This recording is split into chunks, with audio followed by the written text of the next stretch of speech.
Alors bonjour à tous et bon sabbat. Aujourd'hui, un grand privilège, c'est celui de recevoir Frère Osner pour pouvoir avoir un baptême. Et donc le thème de la présentation d'aujourd'hui, c'est entrer dans la famille de Dieu. Et le verset clé que nous allons lire se trouve dans Hébreux 4, versets 15 et 16. Il est dit, car nous n'avons pas un sacrificateur qui ne puisse compatir à nos faiblesses. Au contraire, il a été comme nous en toutes choses de péché. Approchons donc avec assurance afin d'obtenir miséricorde et de trouver grâce pour être secourus dans nos besoins. Alors le Seigneur est un Dieu miséricordieux et compatissant. Il est un Dieu qui peut compatir à nos faiblesses, qui peut nous comprendre et qui nous demande juste une seule chose, c'est de s'approcher de lui. Et aujourd'hui, nous voulons nous approcher de lui pour pouvoir avoir miséricorde, pour pouvoir trouver cette grâce et pour être secourus dans tous nos besoins. Alors, nous allons parler de la famille de Dieu. Comment est de Dieu? D'abord, les trois personnes de la divinité sont complètement unies, comme il est dit dans Jean 17, versets 20 et 21. Il est dit, ce n'est pas pour eux seulement que je prie, mais encore pour ceux qui croiront en moi par leur parole, afin que tous soient un, comme toi, Père, tu es en moi, et comme je suis en toi, afin qu'eux aussi soient un en nous, pour que le monde croie que tu l'as envoyé. Alors nous savons que Jésus et son Père sont un, de la même manière que Adam et Ève, lorsqu'ils ont été créés, et que Dieu a amené, il lui a dit que Adam a dit, la femme quittera son père et sa mère, elle se joindra à son mari, et ils seront un, une seule personne, un seul être. Ça, c'est les merveilles de la famille. Et Dieu est uni avec son Père. Regardez ce qu'il dit dans Jean 10, verset 30. Il est dit, moi et le Père, nous sommes un. Nous n'avons qu'une seule volonté, nous n'avons qu'une seule envie, qu'un seul désir dans tous nos projets. Nous nous sommes unis. Et nous savons que la famille de Dieu ne se limite pas à cela. Dieu, il est dit, on l'appelle souvent notre Père. Pourquoi est-ce qu'on appelle Dieu notre Père? Eh bien, parce que c'est exactement le modèle que Jésus nous a montré. Regardez la prière que vous connaissez très bien dans Matthieu 6, à partir du verset 9. Notre Père qui es aux cieux, que ton règne vienne, ta volonté comme au ciel. Donne-nous aujourd'hui notre pain quotidien. Pardonne-nous nos offenses, comme nous aussi nous pardonnons à ceux qui nous ont offensés. Ne nous induis pas en tentation, mais délivre-nous du malin. Car c'est à toi qu'appartiennent dans tous les siècles le règne, la puissance et la gloire. Amen. Amen. Alors, voilà l'exemple de prière qui nous a montré. Et appelle le Père, Père, mais aussi notre Père. Et on a une famille, la figure d'autorité paternelle est extrêmement importante. Il faut qu'on comprenne bien quel est le rôle d'un père, spécialement à l'époque biblique. Comment étaient les pères en Israël? Il y a beaucoup de conseils par rapport aux mères, mais ici on voudrait parler du père pour comprendre quel est le rôle de Dieu vis-à-vis de nous. Le père d'une famille, c'était le protecteur, c'était le pourvoyeur, mais aussi celui qui donnait une identité à la famille. Vous vous rappelez des patriarches? Donc, lorsqu'on parle d'Abraham, lorsqu'on parle d'Isaac, de Jacob, ce n'était pas juste Abraham, sa femme et ses enfants. C'était toute une famille immense qui était autour du patriarche, autour d'Abraham. Et sa famille portait son nom, et grâce à ce nom-là, qui était transmis de génération en génération, cela donnait une importance à toute la famille, une identité. Les membres de la famille savaient qui ils étaient.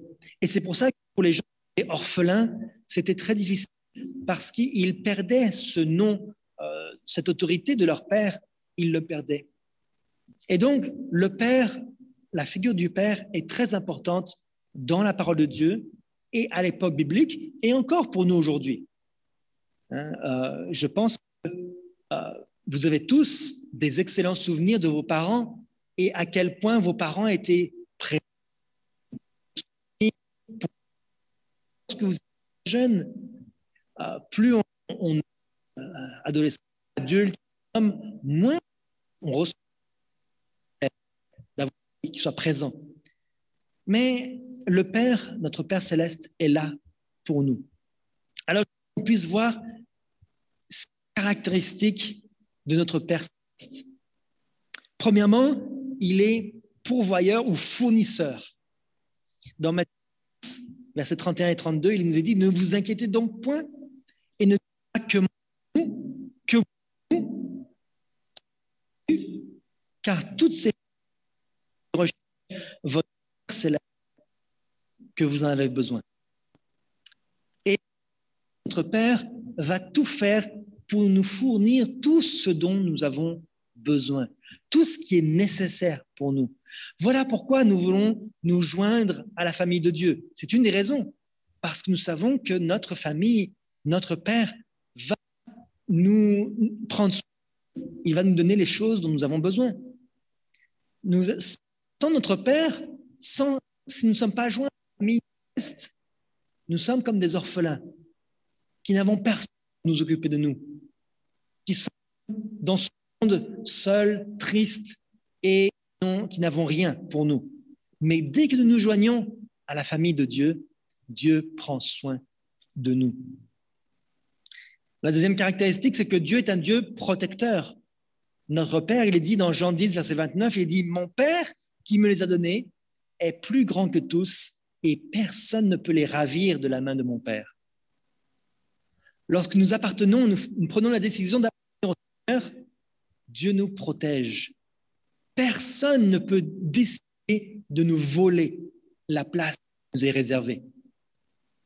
Bien sûr, nous allons quitter la main du Seigneur, mais le Seigneur ne va jamais nous quitter. Il va toujours être là pour nous protéger, pour nous soutenir, pour nous aider dans nos difficultés. Tout à l'heure, Frère Osner rendait le témoignage. Après le baptême, c'est vrai que Satan va toujours essayer de nous attaquer. Satan va toujours essayer pour essayer de nous retirer de cette famille. Mais notre Père ne va pas le laisser faire. La troisième, c'est que notre Père est aimant. Regardez dans 1 Jean, chapitre 3, verset 1, il est dit « Voyez qu'à l'amour, le Père nous a témoigné pour que nous soyons appelés enfants de Dieu. Et nous le sommes. Si on ne nous connaît pas, c'est qu'il ne l'a pas connu. » Alors, quel est l'amour de Dieu? À quel point Dieu nous a aimés pour que nous devenions ses enfants? Je me rappelle toujours d'une histoire de la vie d'un qui habite à Roanoke, en Virginie, et qui a adopté un enfant qui venait d'un pays de l'Est de l'Europe. Et ce frère était venu à Montréal il y a quelques années, je crois, il me semble 3 ans de cela, il était venu ici à Montréal. Il a donné ce témoignage. Et ce frère restait chez nous à la maison, il a dormi chez nous toute une semaine, et il nous rappelait à quel point adopter un enfant demande des sacrifices. C'est un parcours du combattant. Il faut voyager plusieurs fois à l'étranger. Il faut faire des papiers administratifs dans toutes sortes de langues. Il faut avoir des services d'un avocat. Il faut dépenser énormément d'argent. Quel amour a eu ce père pour son fils adoptif? C'est facile de faire un enfant, mais adopter un enfant, c'est encore plus dur. Et notre Père céleste a eu tellement pour nous qu'il est son Père qu'il est nous adopter pour que nous soyons appelés enfants de Dieu. Notre Père est aussi fidèle. Dans Deutéronome il est dit donc que c'est Dieu qui est Dieu. Ce Dieu fidèle garde son alliance et sa miséricorde jusqu'à la 1000e génération envers ceux qui l'aiment et qui observent ses commandements. Dieu est bon. Je parlais de cela hier soir à mes enfants parce qu'ils avaient une petite question à propos du doute, lorsque Dieu dit. Et pour 3 ou 4, il peut être en colère, mais il est miséricordieux et il garde la 1000e. Saviez-vous que depuis Adam et Ève, ça fait environ 6000 ans, il y a eu, si on compte une génération comme étant environ 25 à 30 ans, disons, à peu près en moyenne, il n'y a eu qu'environ 250 générations depuis le début, depuis Adam et Ève. 250 générations, ça veut dire que Dieu est miséricordieux pour toujours. Il est il gardera son alliance avec nous. Dieu est plein de compassion. Dans Psaume 3, verset 1, il dit les enfants, l'Éternel a compassion de ceux qui le craignent. Dieu est miséricordieux. Il n'est pas un Dieu dur, un Dieu exigeant, un Dieu qui est méchant. Il est plein de miséricorde, plein de compassion. Il comprend nos faiblesses. Voilà pourquoi Jésus est venu sur la terre, pour être plus proche, pour comprendre encore mieux nos souffrances, nos tentations. Il est pour ton Père parmi vous, lorsque vous faites des erreurs, vous ne les jetez pas dehors. Vous avez de l'amour, de la compassion, encore plus Dieu pour nous. Notre Père est un Dieu juste. Dans Jean 17, verset 25, il dit « Père juste, le monde ne t'a point connu, mais moi je t'ai connu, et ceux qui ont connu que tu m'as envoyé. » Jésus est venu sur la terre pour nous montrer à quel point Dieu est un Dieu juste. Les pharisiens qui prétendaient la justice étaient en réalité rejetés par Dieu. Les gens, en réalité, le ressentaient bien, qu'il y avait quelque chose qui ne fonctionnait pas parmi les pharisiens. Quelque chose qui ne marchait pas. Mais d'après leurs paroles, ils ne pouvaient pas être accusés. Mais les gens le ressentaient. Et en réalité, la justice de Dieu se manifeste non pas seulement par nos paroles, mais par nos actions et nos pensées. Dieu est un Dieu qui juge tout. Il est juste. Et enfin, il est un Dieu sur lequel on peut compter. Il est fidèle.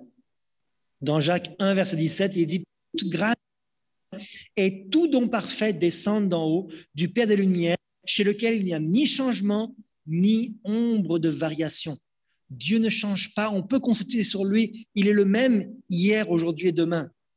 Il ne va pas changer d'idée. Il ne va pas décider de nous tenir la main aujourd'hui et de nous lâcher demain. Dieu est un Père qui est fiable. C'est le meilleur de tous les parents. Alors pourquoi ne pas nous joindre, nous aussi, à la famille céleste? Pourquoi rester encore au-dehors de cette famille? Non, frères, nous devons prendre cette décision de nous Jésus. Jésus est notre frère. Dans Hébreux 2, à partir du verset 9, il est dit « Mais celui qui était abaissé pour un peu de temps au-dessous des anges, Jésus, nous le voyons couronné de gloire et d'honneur à cause de la mort qu'il a soufferte, afin que par la grâce de Dieu, il souffrit la mort pour nous. » Jésus, notre frère, notre grand frère, est venu pour nous. Car c'est eux qui sanctifient, et ceux qui sont sanctifiés sont tous issus d'un seul. Nous sommes le même Père. C'est pourquoi il n'a pas honte de les appeler frères. Lorsqu'il dit « J'annoncerai ton nom à mes frères, je te célébrerai au milieu de l'assemblée, et encore, je me confierai en toi, et encore, me voici, moi et les enfants que Dieu m'a donnés. » Jésus est descendu en dessous des anges pour venir avec nous, pour nous chercher sur la terre. Un grand qui vient chercher ses petits-enfants, ses petits frères, qui sont seuls, dans le froid, abandonnés, qui n'ont rien. Jésus est venu, il a tout délaissé pour venir nous chercher. Voilà la chance que nous avons. Un Père merveilleux et un frère qui se sacrifie. Verset continue dans Hébreux 17, il est dit, en conséquence, il a dû être rendu semblable en toutes choses à ses frères, afin qu'il fût un souverain sacrificateur miséricordieux et fidèle dans le service de Dieu pour faire l'expiation des péchés du peuple. Car ayant tenté lui-même dans ce qu'il a souffert, il peut secourir ceux qui sont. Lorsque nous avons des difficultés, des problèmes, il peut nous aider. Ne croyons pas que les solutions sont meilleures. Si nous pensons que nous pouvons nous en sortir par nous-mêmes en faisant nos propres plans, en pensant qu'en mentant, en volant, en trichant, en suivant les principes du monde, nous pouvons gagner quelque chose. Non, frères et sœurs. Si vous tentez de le faire, je parce que lui seul est capable de nous aider. Dans Romains, il dit au verset 28 et 29, nous savons tout au bien de Dieu de ceux qui sont appelés selon son dessein. Car ceux qu'il a connus d'avance, il les a aussi prédestinés à être semblables à l'image de son Fils, afin que son Fils fût le premier-né entre plusieurs frères.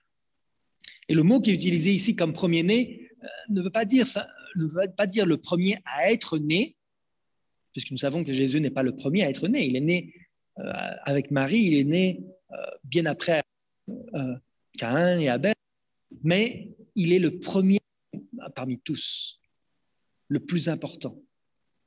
Parmi tous, c'est notre grand frère. Et lorsque Jésus nous appelle ses frères, il est réellement sérieux avec cela. Réellement très sérieux. Regardez ce qu'il dit dans Marc 3, verset 32. Il est dit, la foule étant assise auprès de lui, et on lui dit, voici tes frères sont dehors et te demandent. Et il répondit, qui est ma mère et qui est mon frère? Puis je regarde sur ceux qui étaient assis tout autour de lui.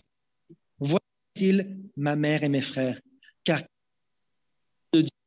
celui-là est mon frère, ma sœur et ma mère.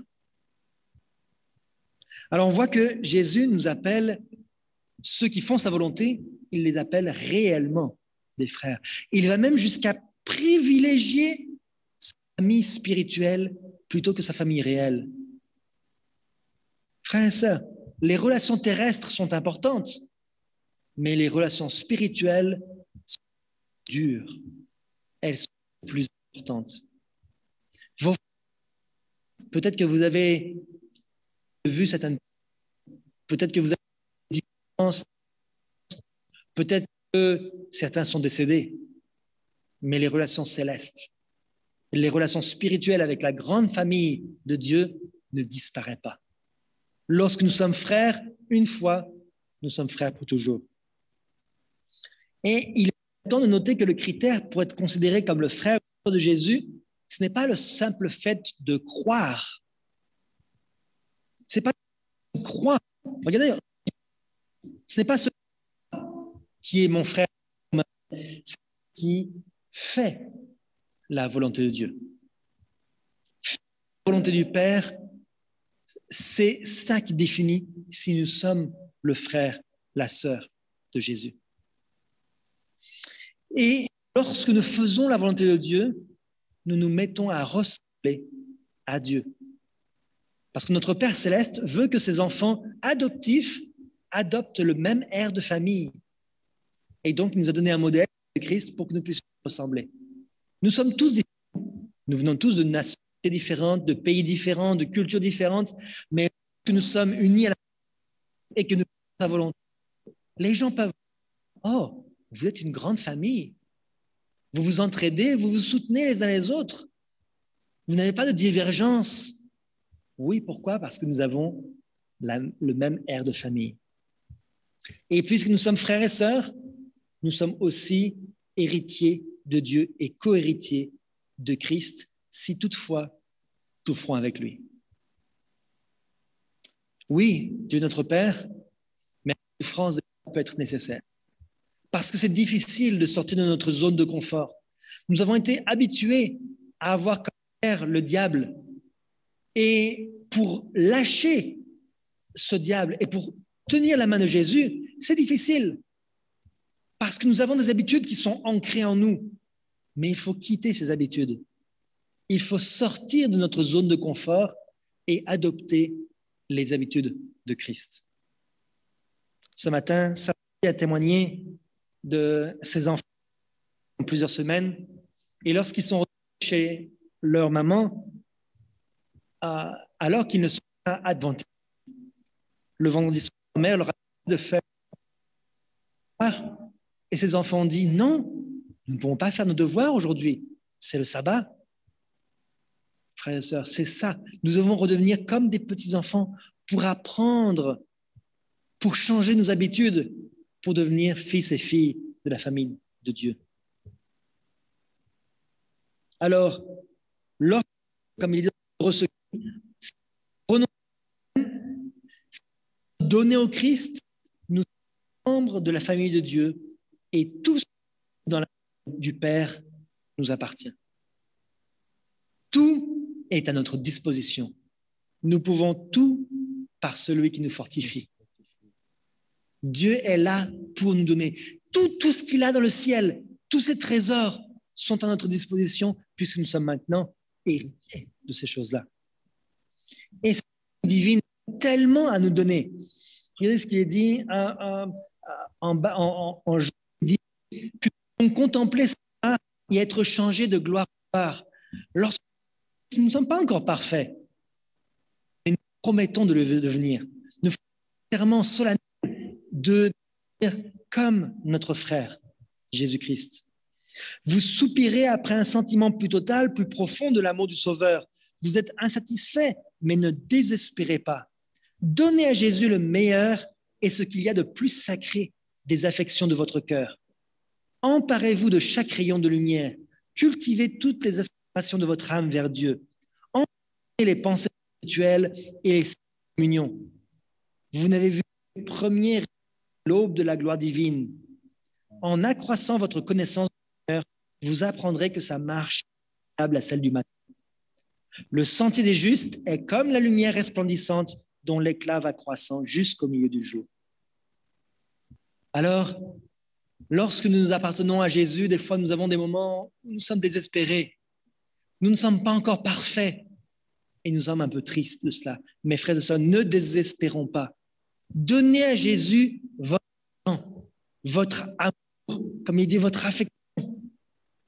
Emparez de chaque rayon de lumière. Il faut que vous en avez l'occasion. La parole de Dieu. Entretenez vos pensées spirituelles. Priez-vous que Jésus soit avec vous chaque minute de votre vie et votre sentier va être comme la lumière resplendissante dont l'éclat va croissant jusqu'au milieu du jour. L'Éternel est là pour nous former. Comme il est dit, il est notre Père, nous sommes l'argile et il nous a formés. Il continue de nous transformer. Il continue de nous polir, de nous raffiner jusqu'à ce qu'on puisse du royaume des cieux. Alors, frères et sœurs, nous avons accepté de faire partie de cette famille. Tous ceux qui ont eu la parole, à ceux qui croient en son nom, en Jésus, elle a donné le pouvoir de devenir enfants de Dieu. Nous pouvons entrer dans la famille de Dieu par le baptême. Dans le livre évangélisé, page 278, paragraphe 3, il est dit « Quand les chrétiens se soumettent au rite solennel du baptême, Dieu enregistre la promesse qu'ils ont faite d'être fidèles. Cette promesse est leur serment d'allégeance. Ils sont baptisés au nom du Père, du Fils et du Saint-Esprit. Ils sont même unis avec les trois puissances célestes. Ils promettent de renoncer au monde et d'observer les lois du royaume de Dieu. Désormais, ils doivent marcher en nouveauté de vie. Ils ne doivent plus se conformer aux traditions des hommes. Ils ne doivent plus suivre des coutumes malhonnêtes. Ils doivent obéir aux statuts en vigueur dans le royaume des cieux. Ils doivent chercher à honorer Dieu. S'ils sont fidèles à leurs promesses, ils recevront la grâce et la puissance qui leur permettront d'accomplir toute justice. Frères, voilà, nous pouvons nous merveiller. Cette famille de Dieu Dieu qui a toutes ces caractéristiques merveilleuses, qui est là, qui est la personne parfaite, qui prend soin de nous, frères et sœurs, nous pouvons nous joindre à cette famille par le rite solennel du baptême. C'est la volonté de Dieu que nous puissions prendre cette décision et que nous puissions nous unir au trio céleste. Voilà la volonté de notre Père. Voilà pourquoi nous voulons maintenant demander à Rosner de bien vouloir répondre à certaines questions de sa foi, témoigner pourquoi est-ce qu'il a décidé de se joindre à la famille de Jésus-Christ. Donc nous allons maintenant entendre la profession de foi du candidat au baptême et chaque fois que je vais poser des questions, frère Rosner, vous pouvez répondre par oui. Donc, je vais lui poser la première question. Vous, Dieu, le Père, son Fils, pris trois personnes de la divinité comme fond de votre foi? Oui. Numéro 2, acceptez-vous la mort de Christ sur le calvaire pour les péchés des hommes et croyez-vous que par la foi en son sang versé, nous sommes réconciliés avec Dieu? Croyez-vous que le Sauveur ressuscité donne le pouvoir de devenir enfant de Dieu et de vaincre le péché? Oui. Croyez-vous que pour être sauvé, un pécheur doit renoncer au monde et à l'habitude de péché et accepter le Seigneur Jésus-Christ, son Sauveur personnel? Oui. Croyez-vous que Dieu, à cause du pardonné et vous a donné un...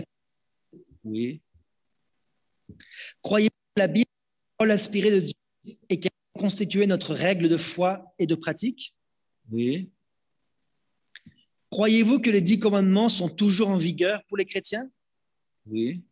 Croyez-vous que le 4e commandement exige l'observation du sabbat du Seigneur le 7e jour de la semaine, du coucher du soleil au coucher du soleil? Oui. Comprenez-vous que le 7e commandement, tu ne tueras pas, nous a participé à toute diffusion de... Oui. Êtes-vous prêt à accepter les principes, notamment en ce qui concerne la consommation de viande et d'autres... Oui. Êtes-vous prêt à accepter la norme de la réforme vestimentaire telle qu'elle est décrite dans la Bible et l'esprit de prophétie et telle qu'elle est promue par le mouvement de réforme? Oui. Croyez-vous au don de l'esprit de prophétie tel que révélé par Ellen White? Oui. Croyez-vous que le message des 3 anges d'Apocalypse 14, 6 à 12 constitue la vérité présente et représente l'œuvre spéciale de Dieu sur terre à partir de 1804? Oui. Croyez-vous que l'Apocalypse 18 a déjà commencé dans le réveil des réformes et que parmi le peuple de Dieu viendra par un grand cri? Oui. Êtes-vous disposé à écouter les conseils et les avis de ceux que le Seigneur a placés à des postes de responsabilité dans l'Église? Oui. La venue prochaine de Jésus est-elle l'espoir béni de votre vie et êtes-vous déterminé à vous préparer à le rencontrer en paix et aussi à les autres à se préparer à sa apparition? Oui. Croyez-vous que les adventistes du 7e mouvement Apocalypse 12, verset 17 et des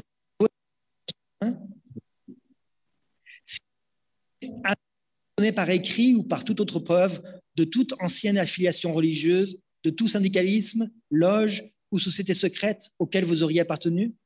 Oui. Amen.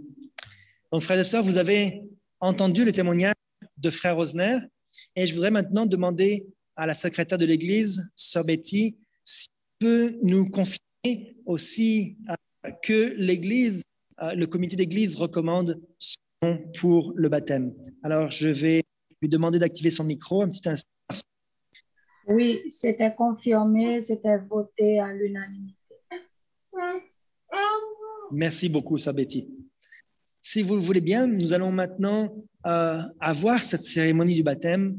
Et donc, pendant que ici, nous allons nous préparer, je vous encourage à pouvoir chanter des chants de louange et pour la présence du Seigneur. Alors, nous allons nous préparer. Donc, nous allons maintenant prier, si vous voulez bien, pour avant le baptême.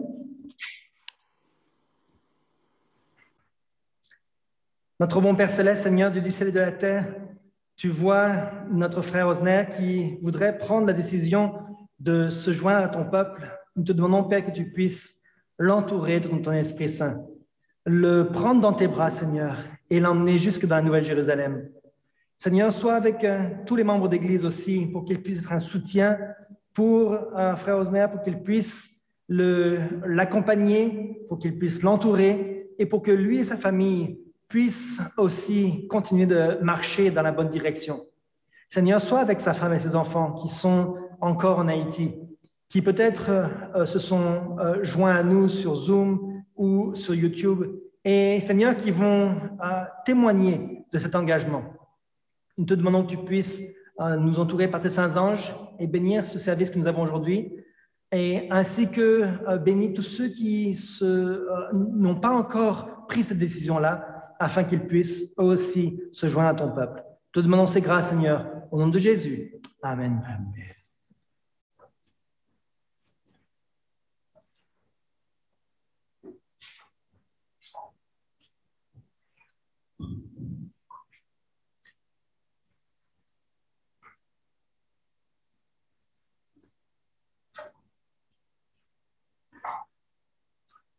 Frère Osner Estima, avec ta profession de foi, je te baptise au nom du Père, du Fils et du Saint-Esprit.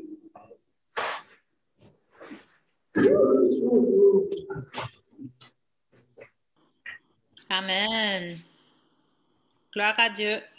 Amen. Merci beaucoup, Sœur Nancy. Donc, nous allons maintenant pouvoir procéder à la réception dans l'Église. Frère Osner, je vais vous demander de vous avancer.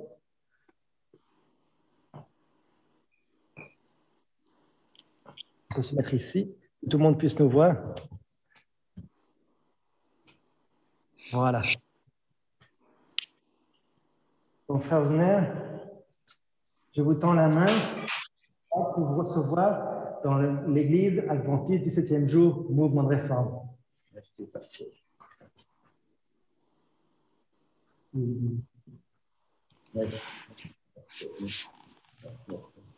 Donc, nous avons quelques petites choses pour vous. Nous avons un bouquet pour vous saluer. Même les hommes peuvent avoir droit à des fleurs. Donc, nous voulons vous accueillir dans l'Église chaleureusement comme il se doit.